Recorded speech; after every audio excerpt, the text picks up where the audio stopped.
I want to welcome you to Awaken to Wholeness through the star diagram, a map in psychosynthesis. My name is Dr. Didi Firman. I am the Director of Training at the Synthesis Center, and we work with a spiritual psychology primarily through the training of coaches. And the spiritual psychology is called psychosynthesis, the synthesis of the psyche. Today, we're going to have a chance to look at one of the major maps in psychosynthesis, which is the star diagram, also known as the diagram of the psychological functions. We will talk about it a little bit, and we will do some experience with it. But let me tell you just a little bit about psychosynthesis first. It's a very large theory, a comprehensive theory of the development of the psyche and of movement towards wholeness. It's one of the first transpersonal psychologies that we saw coming onto the scene of psychology in the early 1900s, in fact, founded by an Italian psychiatrist, Roberto Assagioli, whose life was about integrating spirituality and psychosynthesis. One of the things that he says, a quote that I love, that I want to start us off with, is, quote, "As a rule, we live life more or less as it comes. Yet the business of living is in reality an art, and should be the greatest of all arts." So I welcome you to this movement of the greatest of all arts, our lives. Psychosynthesis, among its many theories, works with a core assumption of a self, a center of pure, contentless awareness and will. So take a moment just to think about that contentless word. We are so storied, we are so embedded in culture, family, rules, identities, whether they're more superficial identities. I am a professor. There's an identity. But I'm also a mother.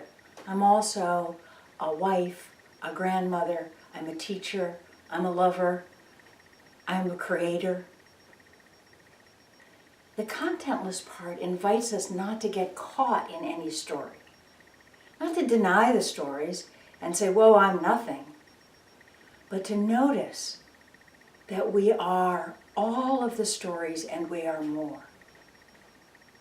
And remembering that definition, a center of contentless awareness and will, we're looking at not only the big question of who am I, but the equally big question of how am I? How am I in my world?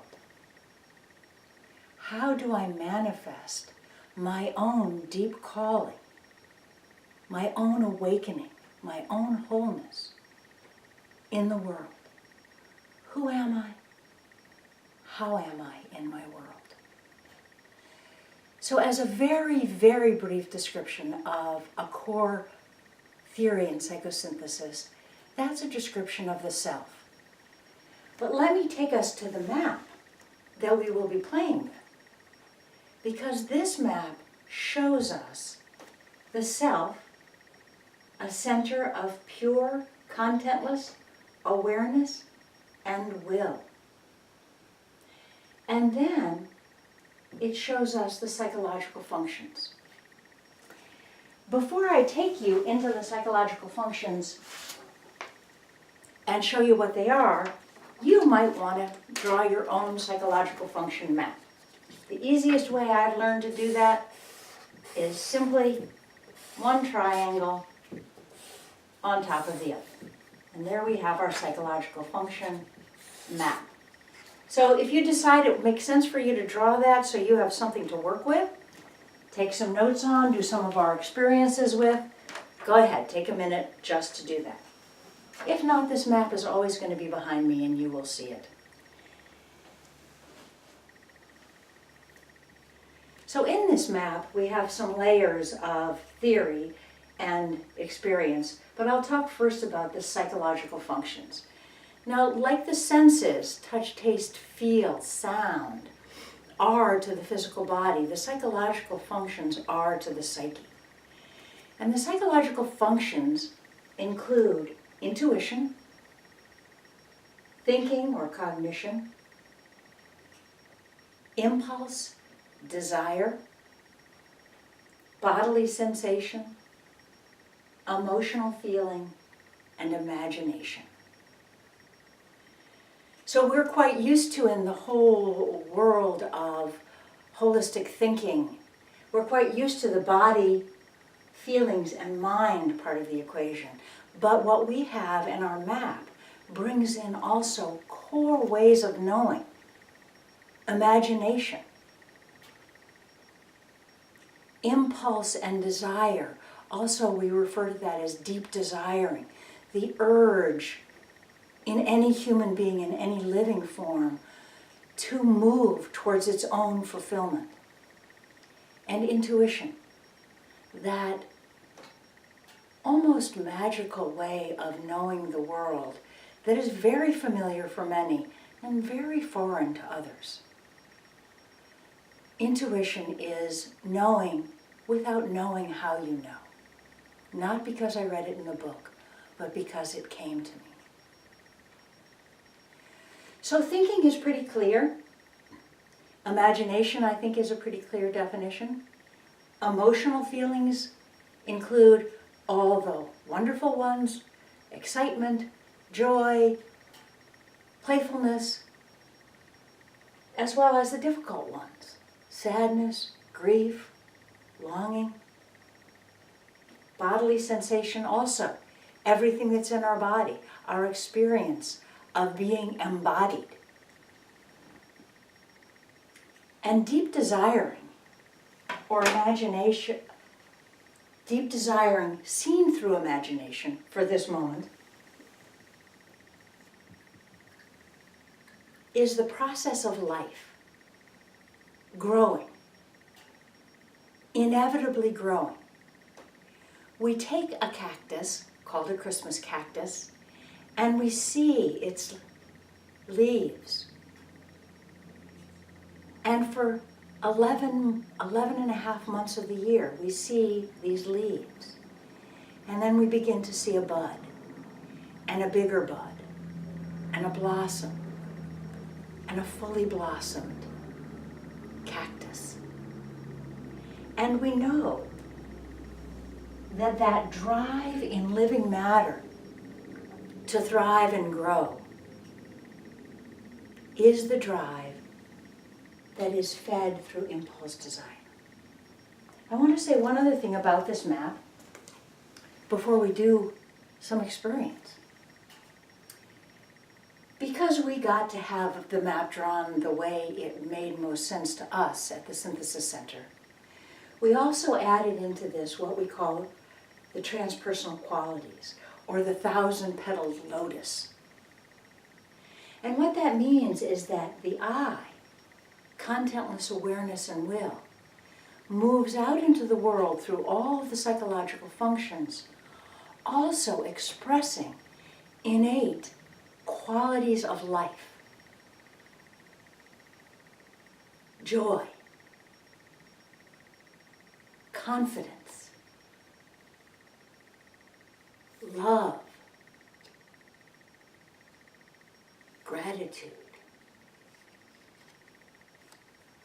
peace.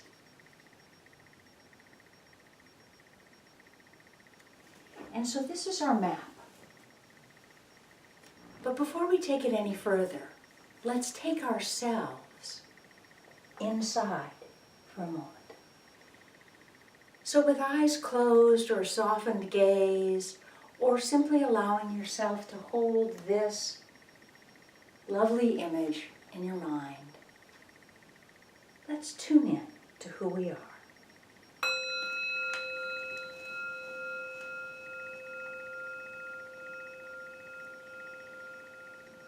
Breathing in, settling in. Pulling awareness away from the outer world into your inner world.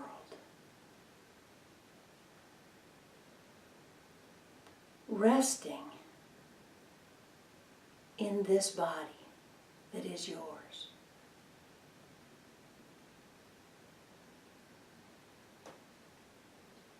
Watching as thoughts and feelings and sensations arise and letting them go like clouds in the sky.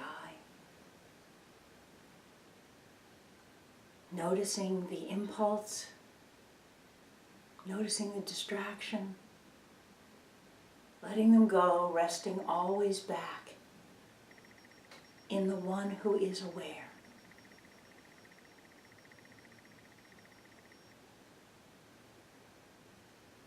And with every movement of our breath, we not only hold our awareness, aware of the breath coming in the nostrils, filling the chest and belly, aware of the breath leaving. We are not only aware, but we are willing. We are choosing to bring ourselves back from distraction to our moment of mindfulness. We are choosing to attend to that which we are aware of. And in this moment, for whatever has called you to this class, you are not only attending to, but choosing to listen to the call of your own deep self for some piece of growth that wants to happen.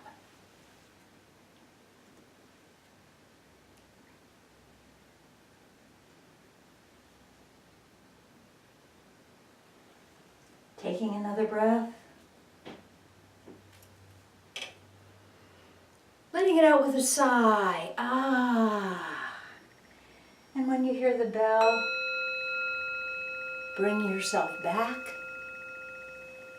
to me, to the star diagram, and to the movement of this class.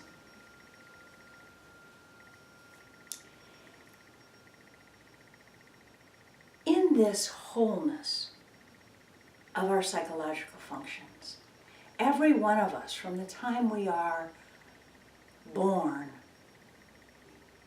has access to some level of all of these. And again, as unique individuals, we will not all come out with a star, even in the best of all circumstances, that looks like this. We want the people for whom creativity is thriving so much that imagination is going to be a much larger point on the star. Our mandala artist, Claire Goodwin, is such a person. Fed by intuition, into imagination, she creates mandalas. We also want people anchored into their bodies. The people who hike, who carry water, the people who run, who lift their children. We will never be just one of these, and never will one of these work on its own. They will all work together. And our task is to make them work together like a Christmas cactus or a well-oiled machine. Because as we developed as children in our family of origins, our culture of origins, our religion of origins, what I call Fu, Ku, and Ru, that fire through which all of us went from birth into adulthood, we have learned to create our own sense of psychological functions in a way that brings us safety and still allows us to thrive.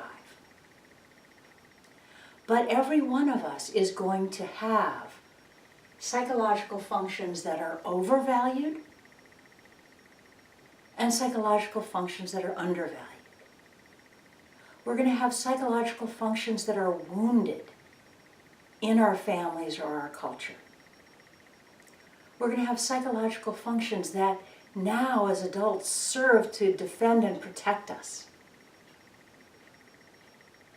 So by way of example, if I'm a little boy in a traditional family in Western culture in the United States, and I grow up called by imagination, and all I want to do is draw and paint and color on the walls and make imagination come true,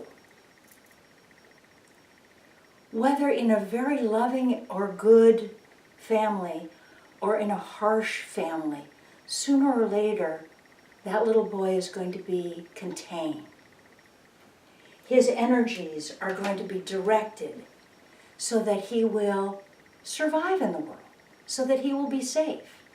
In kindergarten, if his imagination function is all he can access, then he's not going to learn his ABCs.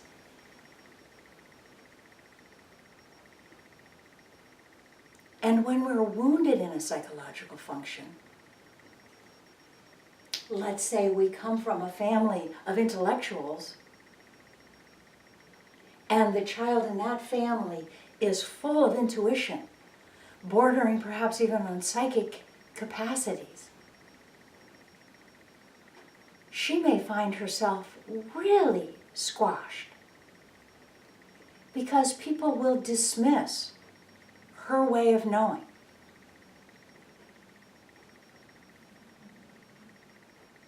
And this is true of every psychological function. We've all seen the scene in a supermarket or some other story where a little kid in the shopping cart says, "Mommy, Daddy, I want a lollipop." I want, impulse, desire. And someone will say, "No, you don't want that. You just had a treat." Well, what's true is that that child does want that. It's equally true that it's not appropriate for them to have it.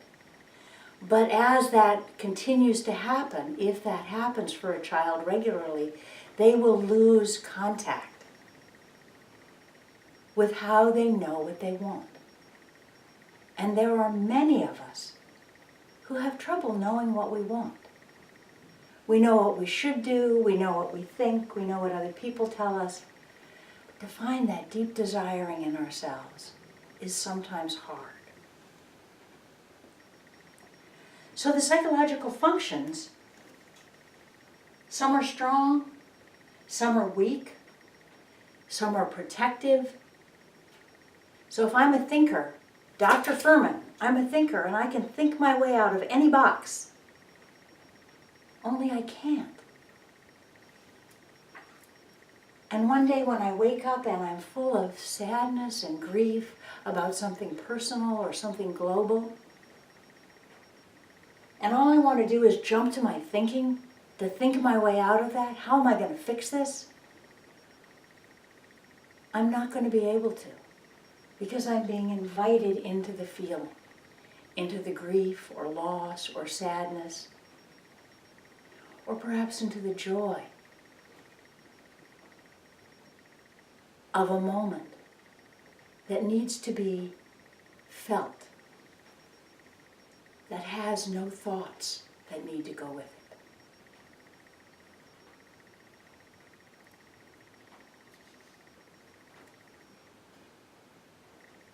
And yet, in spite of all the ways in our families and our cultures we have been squished into stars that may look, oh, let's just give us a star that looks more like most people's stars will look. The center of awareness and will exists always and never endangered. But I might have very little intuition and a lot of thinking. And I might have very little impulse desire and not too much attachment to my body. And my feelings may be all over the place. and my imagination may just be cut off. Boom. And that's what my star might end up looking like by the time I'm an adult.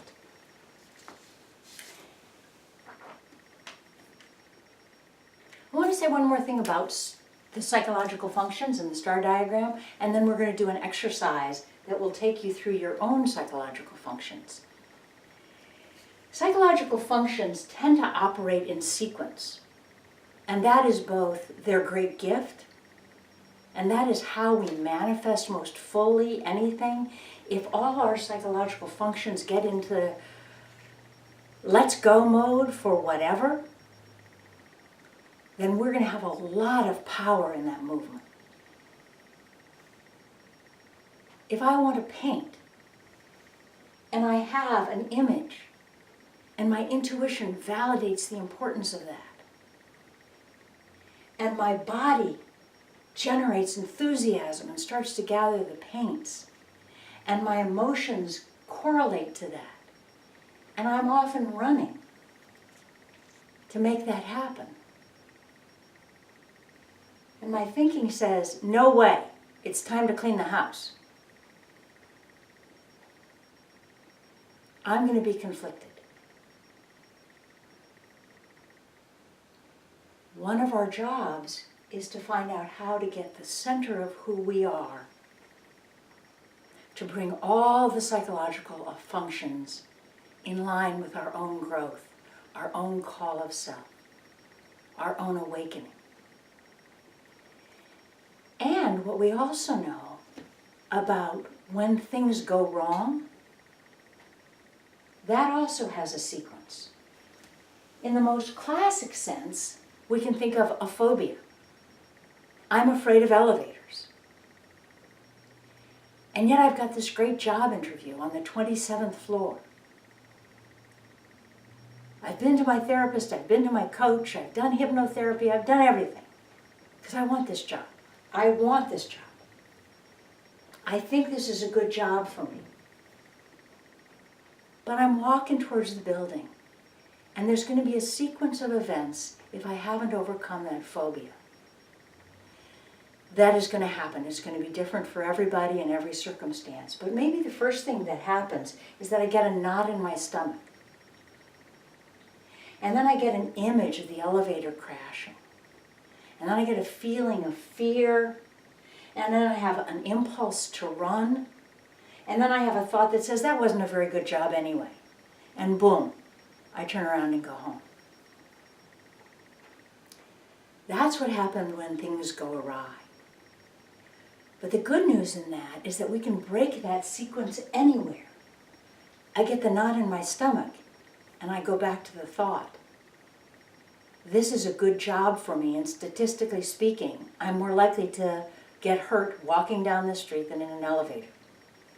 Break the cycle with thought. Use my strong function to help break the cycle of some of the functions that operate in fear or in distortion.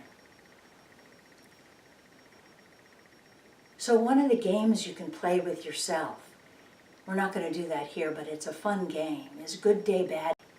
And just ask yourself to imagine what happens to you on a good day from the first opening of your eyes till you're out of bed. Don't focus so much on events. I won the lottery, I had a good breakfast, but focus on what was the sequence of psychological functions that operated on a good day, that in fact helped to create the good day. And then do the same thing with bad day. Imagine a bad day or remember a bad day and think about the sequence of psychological functions and see if it's different. And see where in that cycle you could break that sequence. Because it is within ourselves and our psychological functions that we will set the stage for a good day or a bad day. Not counting what the universe throws at us, but our part of it. So take a moment, take a breath, I want to lead us through a brief exercise of looking at each of our psychological functions. You may want to focus on the psychological function map in front of you on the screen, or the one you have drawn, because we're going to flesh them out just a little bit.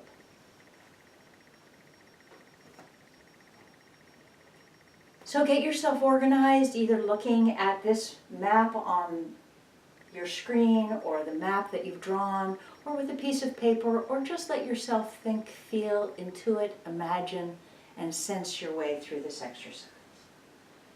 So I'm going to give you a bell and then lead you through a brief visit to all of your psychological functions.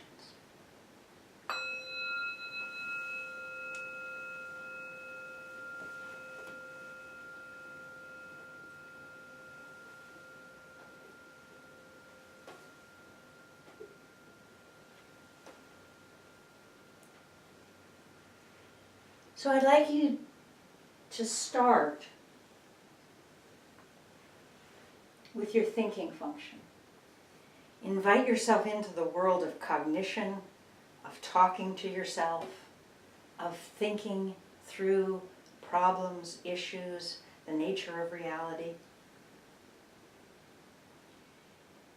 And ask yourself the question, does this function feel like a strong ally to me? And let yourself feel the answer, think the answer, sense the answer. But double check. Do you overvalue it or undervalue it? Is there any historical wounding for you in the psychological function of thinking? Perhaps someone told you you weren't smart.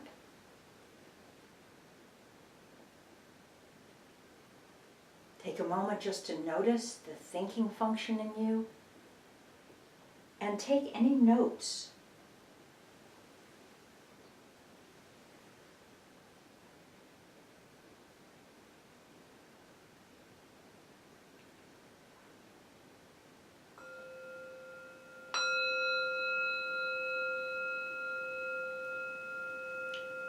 Letting go of the thinking function and appreciating it for all that it gives you, we're going to move now to the feeling function, the emotions. And I want you to feel your emotional world that includes sadness, anger, happiness, joy, glee, grief, a wide range of emotions.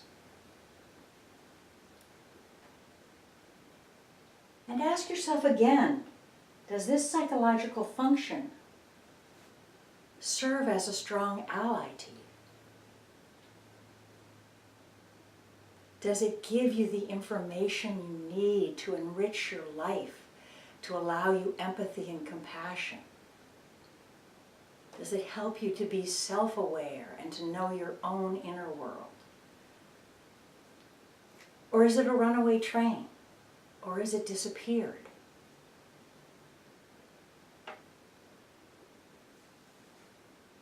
Was this function wounded as a child?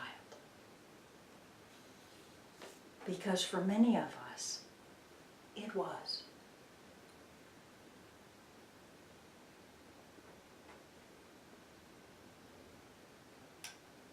Taking a moment to take those notes.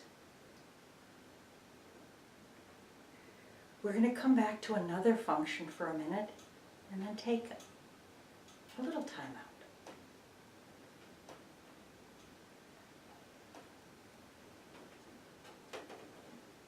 With the bell, move to your body. And when I say move to your body, really move. Wiggle in your chair, stand up, stretch. Feel the body that you are in, that is you. And the sensory experience of being embodied.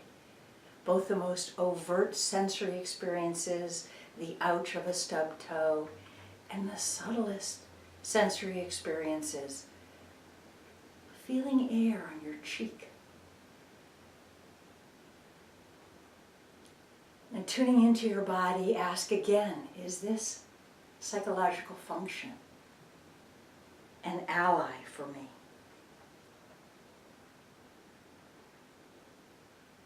Has it been wounded? Is it overvalued or undervalued?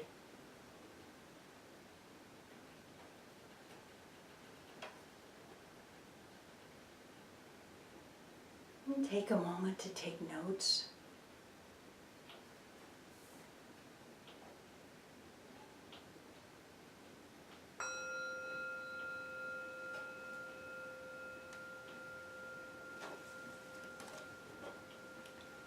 And then coming back, just for a moment, having explored the classic mind, body, feelings experience,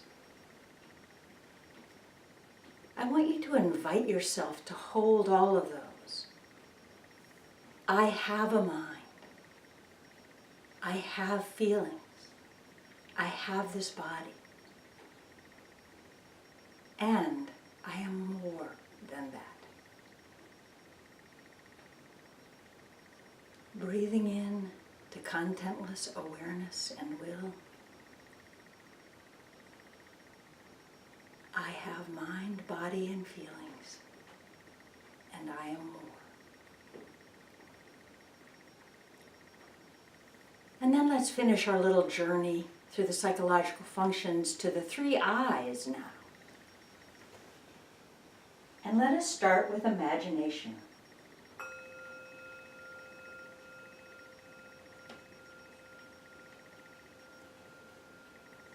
And notice for yourself whether that is a strong ally for you, whether your imagination feeds you, gives you a richness and depth of perception of life. You may or may not be an artist, but imagination still may feed you.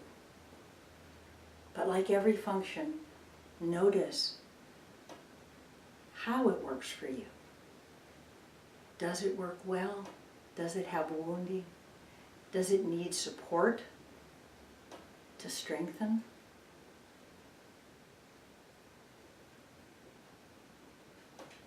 Take a moment.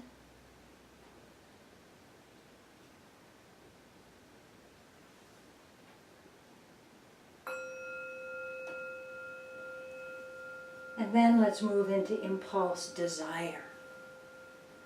That urge to thrive, the growth that inevitably is within us, wanting to manifest.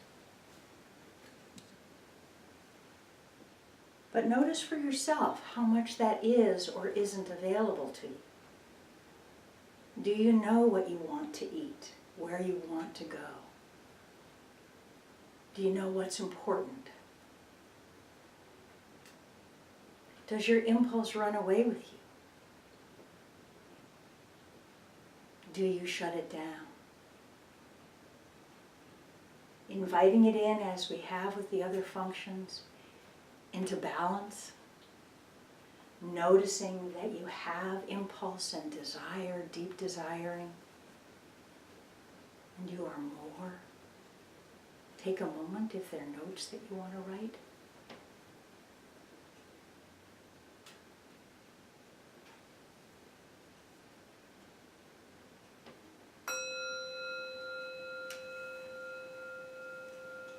And come back to imagination.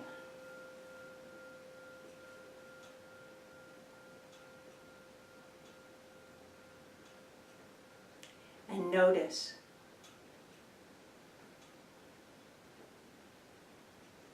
how it serves.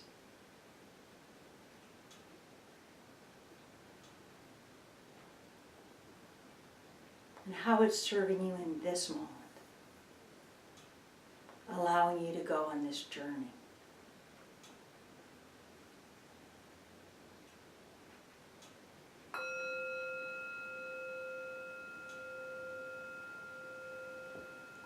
And moving finally to intuition. Put down your pen and paper. Let the thoughts of what we've been doing and talking about fade. Create the blank mind. And breathe in whatever intuition wants to tell you. And particularly in this class, see if your intuition has anything to tell you about this whole map. Your star, the star that you are. What needs to be strengthened? What needs to be reined in? What needs to be nurtured and healed?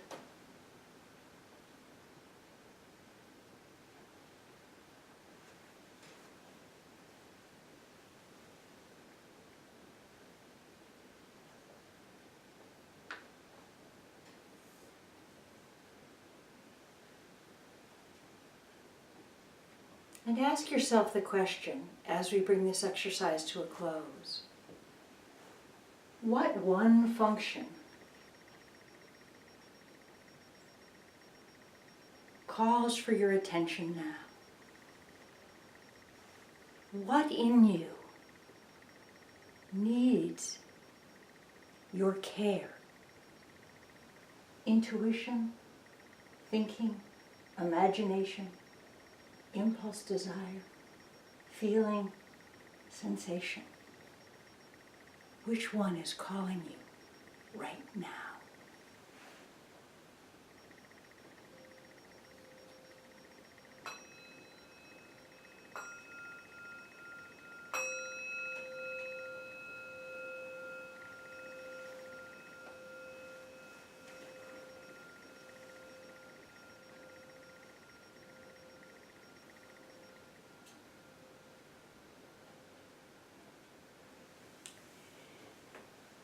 Before we end, I want to invite you to look at this map in yet another way. We've talked about it as part of psychosynthesis theory and as a strategic way of looking at building wholeness in us. And yet for a moment, I would like you simply to see it as a mandala. A mandala, which loosely translated the word means everything, the whole world. And allow this mandala to be for you, for this one moment, a picture of your whole world and its blossoming. And imagine that your life is a life of walking through all of the psychological functions toward your own wholeness,